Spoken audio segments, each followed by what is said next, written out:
వరద నష్టం వెనుక చంద్రబాబు ప్రభుత్వం నిర్లక్ష్యం ఉందని వైసీపీ అధినేత మాజీ సీఎం జగన్ ఆరోపించారు. వాయుగుండం కారణంగా భారీ వర్షాలు పడతాయని వాతావరణ శాఖ చేసిన హెచ్చరికలను ప్రభుత్వం పట్టించుకోలేదని అన్నారు.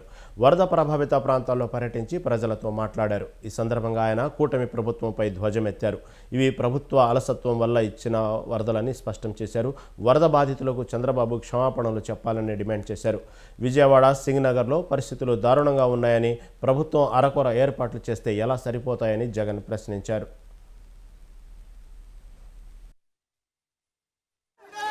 ఆలోచన చేయమని అడుగుతా ఉన్నా. ఆగస్టు 28వ తారీఖున బుధవారం నాడే బంగాళాఖాతంలో అల్పపీడనం ఏర్పడతా ఉంది అని చెప్పి, వాయుగుండంగా మారుతా ఉంది అని చెప్పి 28వ తారీఖునే బుధవారం నాడే అలర్ట్ 28వ తారీఖునే అలర్ట్ వస్తే, ఆ అలర్ట్ లో గురువారం నుంచి వర్షాలు మొదలవుతాయి, చిన్నగా పడతాయి. శుక్రవారం సాయంత్రానికల్లా అది ఎక్స్ట్రీమ్ రెయిన్ ఫాల్ కింద మారుతుంది, శనివారం అంతా కూడా ఉంటుంది ఆ రెయిన్ ఫాల్ అని చెప్పి చెప్పడం జరిగింది.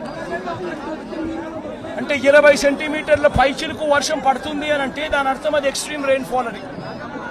మరి ఆ ఎక్స్ట్రీమ్ రెయిన్ ఫాల్ ఎక్కడ వస్తా ఉంది, ఏ మండలాలలో వస్తుంది అనే ఇన్ఫర్మేషన్ కూడా ఐఎండీ ద్వారా మనకు ఇన్ఫర్మేషన్ కూడా మనకుంది.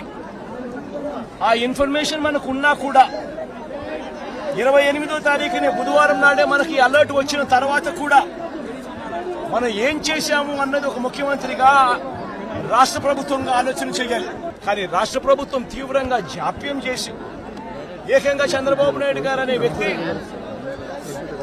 తాను ప్రజలను పట్టించుకోవాల్సిన ఆవశ్యకతను పూర్తిగా మర్చిపోయి రెడ్ బుక్ పాలనతో పరిపాలన సాగిస్తూ కక్ష సాధింపుల మీదనే ధ్యాస పెడతా ఉన్నాడు తప్ప గవర్నెన్స్ మీద ఏం చెయ్యాలి అన్న దాని మీద ధ్యాస లేకనే ఇది మ్యాన్ మేడ్ ఫ్లడ్ కింద ఇంత భీకరంగా తయారైన ఫ్లడ్ ఇది. దీనికి గన 30వ తారీఖు నుంచే పర్ఫెక్ట్ ప్లానింగ్ గన చేసిందంటే, మనకు బుధవారం నాడు అలర్ట్ వచ్చినప్పుడే తుఫాన్ రాబోతా ఉంది అని చెప్పి అలర్ట్ వచ్చినప్పుడే మనం కానీ ప్లానింగ్ చేసి ఉంటే తుంగభద్ర నుంచి వచ్చే నీళ్లు శ్రీశైలం, నాగార్జున సాగర్ లో ఆగి ఉండేటివి. పులిచింతల్లో మూసీ నది నుంచి వచ్చే నీళ్లు ఆపుకొని ఉండవచ్చు. ఇక్కడ ఈ ప్రాంతంలో ఉన్న ప్రజలకు కనీసం పట్టించుకునే ఉన్న పరిస్థితులు బహుశా ఎప్పుడూ కూడా చూసే ఉండం. ఆశ్చర్యం కలిగించే విషయం ఏమిటి తెలుసా, ఈ ఫ్లడ్స్ ఏదైతే చెప్తా ఉన్నారో, ఈ రోజు ఈ ఫ్లడ్స్ ఏదైతే కనిపిస్తా ఉన్నాయో, ఇవి